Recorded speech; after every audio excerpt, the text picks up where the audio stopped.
tell you were going to the Met Gala? Because they lied. You look great. Oh, this old thing. This old thing. I'm so excited you're both here. What's the Met Gala? True. True. Just kidding, I know what it is. I'm so excited you guys are both here. I want to dive right into it. Ro, I obviously know you have a massive, massive YouTube channel, but some people might be shocked to know you're getting more and more into acting. How is that going for you?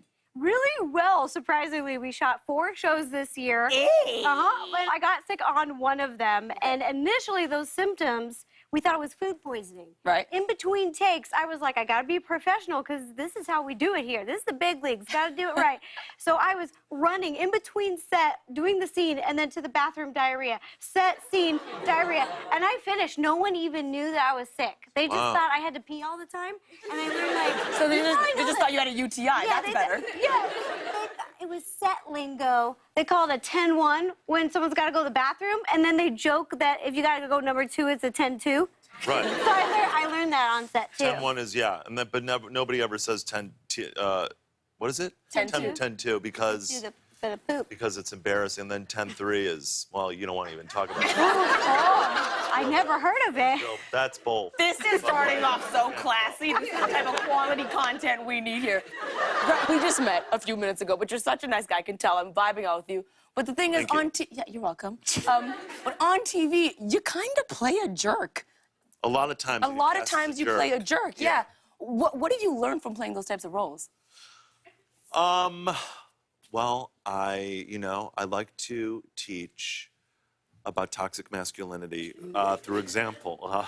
No, I think like these guys, I think there's like a lot of self-hatred in my characters, but like a lot of privilege too, and so I think that's a big problem. There's this tendency, a lot of men, we're not allowed to feel sad or bad about ourselves because that is weak, so we don't deal with it, and so then that builds up, becomes desperation or anger in some cases, and causes, the not so great things to happen at times. So I don't know, I feel lucky that I get to play characters like that to kind of like show a humanity to them, and then also sort of hold a mirror up to us guys of how we can act better, and also makes me check in with myself.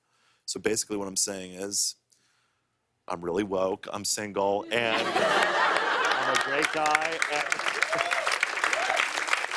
Thank you for talking Follow about me on that. Instagram, DM me. I check them all, especially the ones that say, I'm in love with you, let's go out. No, it's, yeah, I think it's an important thing. I think that the conversation needs to increase. And in order to do that, I don't think it's just about women taking a stand. I think it's also about men taking 100%. responsibility. I'm single, okay?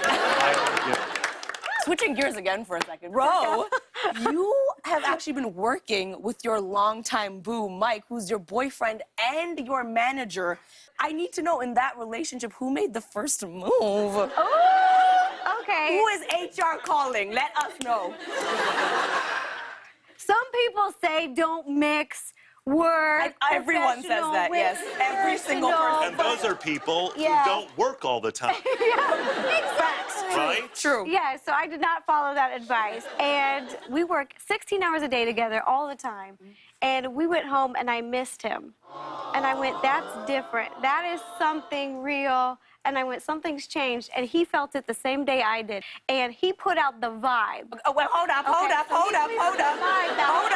But What does that mean, he put out the vibe? he touched my hand. What is this? He had never touched your hand before? Never. Wait, so all he did was touch your hand? Touched my hand and I knew it. And then the next day I hooked up with him. I was like, yes, take it. Yes! That is called being an adult. And that's great.